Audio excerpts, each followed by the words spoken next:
Michigan versus Scott Nicholas Truax. This is case number 25-14049FH. Appearances, please.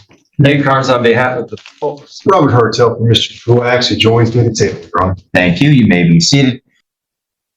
All right, Mr. Carnes, any amendments, corrections, or objections to make to the contents of the report? Yes, Your Honor. On CFJ 145, page 2, says the defendant was released on April 1st. However, I show he was released on a PR bond on March 20th. So I would like to correct that release date to March 20th, 2025, and then I think the jail credit should be used to make it that way. Mr. Hartel? After confirming with my client, we believe that's accurate. I will go ahead and change those, make those corrections. Anything else, Mr. Carnes? Thank you, Your Honor. No, that was it. How about you, Mr. Hartel? Just some relatively small ones, Your Honor. On CFJ 145, page 1, in the alcohol abuse history, my client doesn't deny using alcohol during that range, but tells me it was very small amounts, so I'm not sure if that'd be appropriate to leave in there. We trust the court's discretion on that part. Page 2, in the final paragraph, my client, and I've confirmed with him, he denies saying that he didn't think he wouldn't get caught because the victim was a woman, and he denies deleting anything. I know there's references to both those there. I didn't want to stress those facts to the court. All right, well, I assume, Mr. Hartel, Mr. Van Appels, were those statements that you made based upon your information with him? I sent your information with him. I met your interview with him. That would have come from the report, and I mean, it makes sense that a person would think they wouldn't get caught because the other person was a different gender because the person would have been able to get in the restroom, allegedly. Yeah, right. oh, sorry, Your Honor. So I probably wrote it incorrectly in my report. He didn't think he would get caught. He did it because she's female. So it should be two separate. All right, we'll go ahead and make the change. Obviously, it's all, I'm sorry, any objection to that change, Mr. Hartel? My client's been clear that he denied thinking that mindset in general, but Well, he didn't intend to get a picture of a woman because she was a woman? he denied the fact that he didn't think he. I know, he's not saying that, he's correcting. He's saying that, all right, your client's saying he didn't think he'd get caught? Upon thinking more about what we just said a moment ago, I do believe that phrasing would be more appropriate. Good enough, good enough. Anything else?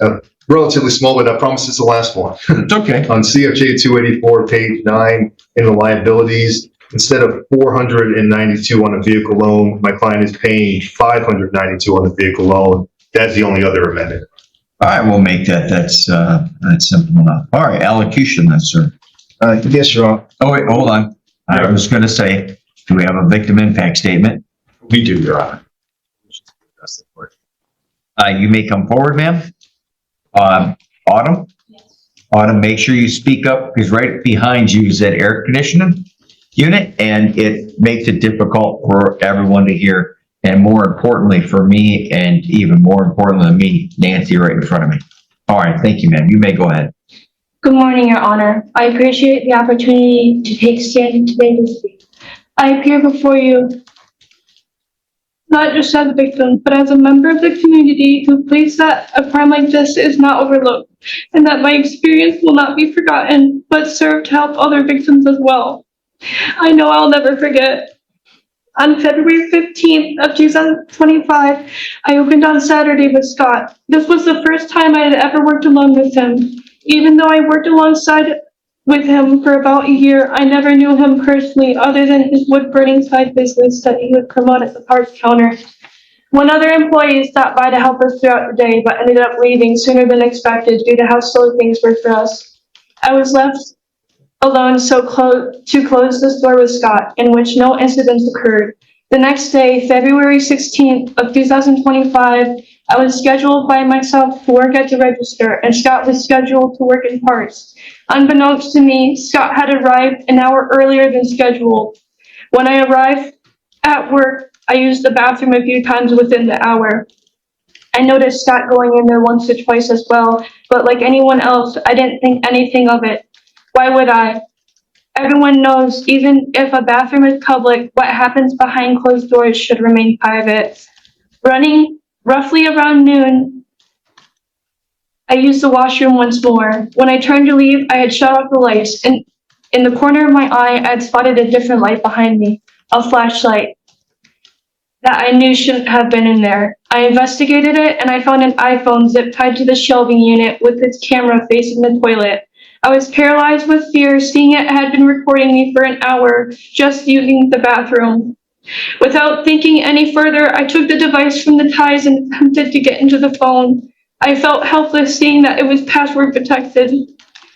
As Scott was the only other employee there, thinking that he was safe, I brought the phone to him, wanting to believe how it was just a customer. Since he was dealing with an older customer, I told him briefly about what I found as I handed the phone over. I'd check in a minute, he told me. Within the following minutes, as the customer had walked out, instead of walking past the bathroom, Scott waddled past me to follow the customer outside. He looked me in the face and told me how it was his phone. There were no apologies, and I don't need an apology, as I won't be forgiving him. I asked him why, and the reasoning he gave me was because he's a dumbass and he had his head up his ass. Those words stick with me. And even though that's what I think of him as well, I've been struggling every day since then. It's been 5 months since what happened, and I'm still learning to pick myself off the ground. Now, Mr. Truax, I strongly suspect this is going to limit your ability to get a job, because you are clearly going to have this conviction over your head. And if anybody starts to do some research, they're going to know that you used their business or a business to videotape a young woman in a bathroom because you don't understand boundaries and you are selfish and you don't care who you hurt. Call that what it is. So that's who you are. Figure it out. It shouldn't be any surprise because your prior criminal history tells me the exact same thing.